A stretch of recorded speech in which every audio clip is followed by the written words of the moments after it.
ಒಂದ್ ಕಡೆ ಸಿಎಂ ಯಾರು ಲಂಚ ಕೊಡಬೇಡಿ ಅಂತ ಹೇಳ್ತಾರೆ, ಮತ್ತೊಂದ್ ಕಡೆ ಅವರ ಅಧೀನದಲ್ಲಿ ಬರೋ ಅಧಿಕಾರಿಗಳು ಲಂಚ ಕೊಟ್ರೆ ಮಾತ್ರ ಕೆಲಸ ಆಗುತ್ತೆ. ಅದರಲ್ಲೂ ಜಿಬಿಎನಲ್ಲಿ ಕಡತ ಟೇಬಲ್ನಲ್ಲಿದ್ದ ಟೇಬಲ್ ಹೋಗ್ಬೇಕಂದ್ರೂ ಕೂಡ ಅಧಿಕಾರಿಗಳ ಕೈ ಬಿಸಿ ಮಾಡಲೇಬೇಕಂತೆ. ಇಲ್ಲಾಂದ್ರೆ ಎಲ್ಲ ದಾಖಲೆ ಸರಿ ಇದ್ರೂ ಅರ್ಜಿ ಸರಿ ಇಲ್ಲ ಅಂತ ರಿಜೆಕ್ಟ್ ಮಾಡ್ತಾರೆ.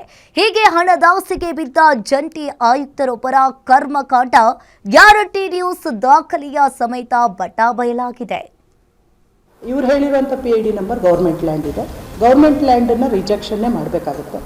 ಅದನ್ನು ಅಪ್ರೂವಲ್ ಮಾಡೋಕ್ಕೆ ಅವಕಾಶ ಇರೋದಿಲ್ಲ. ಹಾಗಾಗಿ ನಾನು ರಿಜೆಕ್ಟ್ ಮಾಡಿದ್ದೆ. ರೆವಿನ್ಯೂ ಇನ್ಸ್ಪೆಕ್ಟರ್ ಹೇಳಿಕೆ ಬಂದು ಇದು ಪ್ರೈವೇಟ್ ಪ್ರಾಪರ್ಟಿ, ನಾನು ಗೌರ್ಮೆಂಟ್ ಅಂತ ಹೇಳಿಕೆನೇ ಕೊಟ್ಟಿಲ್ಲ, ಮತ್ತು ನಾನು ಆ ರೀತಿ ರಿಪೋರ್ಟ್ ಕೂಡ ಮಾಡಿಲ್ಲ ಅಂತ ಆಕೆ ಹೇಳ್ತಾರೆ. ಎನ್ಕ್ವೈರಿಯಲ್ಲಿ ಕಮಿಷನರ್ ಮುಂದೆ ಹೇಳಿದ್ದಾರೆ, ರಾಜೇಂದ್ರ ಅವ್ರ ಮುಂದೆ. ಸೊ ಇಲ್ಲಿಗೆ ನಿಮ್ಗೆ ಕ್ಲಿಯರ್ ಆಗೋಗುತ್ತೆ ಇದು ಇಂಟೆನ್ಷನಲಿ ಮಾಡಿರುವಂಥದ್ದು.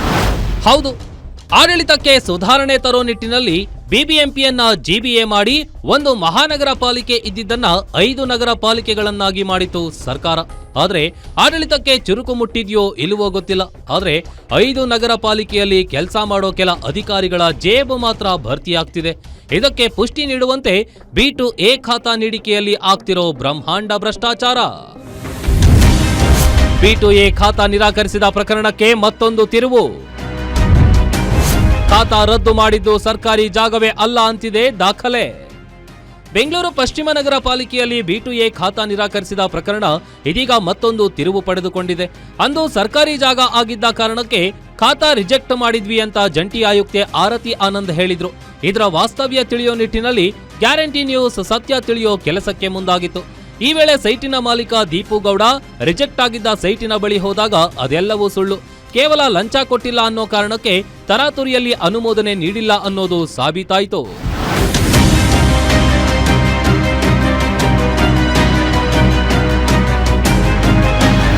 ಸಾಮಾನ್ಯವಾಗಿ ಯಾವುದೇ ಒಬ್ಬ ವ್ಯಕ್ತಿ B2A ಖಾತಾಗೆ ಅರ್ಜಿ ಸಲ್ಲಿಸುವಾಗ 500 ರೂಪಾಯಿ ಶುಲ್ಕ ಕಟ್ಟಬೇಕು.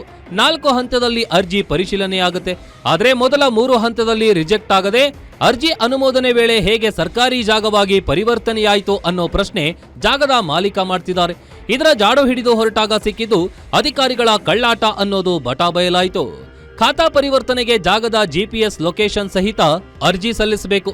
ಇದರಲ್ಲಿ ಲ್ಯಾಂಗಿಟ್ಯೂಡ್ ಮತ್ತು ಲ್ಯಾಟಿಟ್ಯೂಡ್ ಸರಿಯಾಗಿ ನಮೂದಾಗಿರುತ್ತೆ. ಆದ್ರೆ ಲಂಚ ಕೊಡ್ಲಿಲ್ಲ ಅನ್ನೋ ಕಾರಣಕ್ಕೆ ಲ್ಯಾಟಿಟ್ಯೂಡ್ ಅನ್ನೇ ಬದಲಿಸಿ ಖಾಸಗಿ ಜಾಗವನ್ನ ಸರ್ಕಾರಿ ಜಾಗ ಅಂತ ತೋರಿಸಿ ರಿಜೆಕ್ಟ್ ಮಾಡಿದ್ದಾರೆ ಆರತಿ ಆನಂದ್. 2002ರಿಂದ ತೆರಿಗೆ ಕಟ್ಟಿಕೊಂಡು ಬರ್ತಿರೋ ಜಾಗ ಹೇಗೆ ಸರ್ಕಾರದ್ದಾಗುತ್ತೆ ಅಂತಾನು ಪ್ರಶ್ನೆ ಮಾಡ್ತಿದ್ದಾರೆ.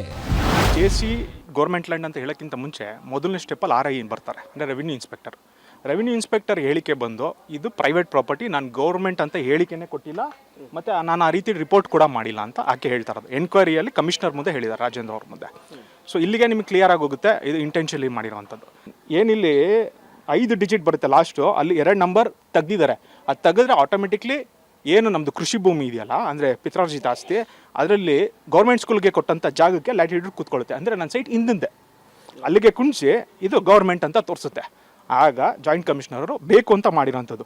ನೀವು ಇಲ್ಲಿ ಸಮಯ ನೋಡ್ಬೋದು, ಈ ಸ್ಕ್ರೀನ್ಶಾಟ್ ತೆಗೆದಾಗ 17:38. ಹಣದಾಸೆಗೆ ಬಿದ್ದ ಅಧಿಕಾರಿಗಳ ಮಟ್ಟದಲ್ಲಿ ಆಗುವ ಇಂಥ ಸಣ್ಣ ದೋಷಗಳಿಂದಾಗಿ ಪ್ರತಿದಿನ 10 ಅರ್ಜಿಗಳು ರಿಜೆಕ್ಟ್ ಆಗ್ತಿವೆ. ಇದರಿಂದ ಸಾಮಾನ್ಯ ಜನರು ತಮ್ಮ ಜಾಗದ ದಾಖಲೆಗಳನ್ನ ಹಿಡಿದು ಕಚೇರಿಯಿಂದ ಕಚೇರಿಗೆ ಅಲೆದಾಡುವ ಪರಿಸ್ಥಿತಿ ಬಂದೊದಗಿದ್ದು, ಕೆಲಸ ಆಗಬೇಕಂದ್ರೆ ಲಂಚ ಕೊಡಬೇಕು ಅನ್ನುವಷ್ಟರ ಮಟ್ಟಿಗೆ ಸಿಬ್ಬಂದಿ ವರ್ತಿಸುತ್ತಿದ್ದಾರೆ. ಕೂಡಲೇ ಇದಕ್ಕೆ ಬ್ರೇಕ್ ಹಾಕುವ ಜೊತೆಗೆ ಹಣಬಾಕ ಅಧಿಕಾರಿಗಳಿಗೆ ತಕ್ಕ ಶಿಕ್ಷೆ ಆಗಬೇಕು ಅನ್ನೋ ಕೂಗು ಕೇಳಿ ಬರ್ತಿದ್ದು, ಸಂಬಂಧಪಟ್ಟ ಹಿರಿಯ ಅಧಿಕಾರಿಗಳು ಯಾವ ಕ್ರಮ ಕೈಗೊಳ್ತಾರೋ ಕಾದು ನೋಡಬೇಕಿದೆ. Ullas Kiruvase, guarantee news, Bengaluru.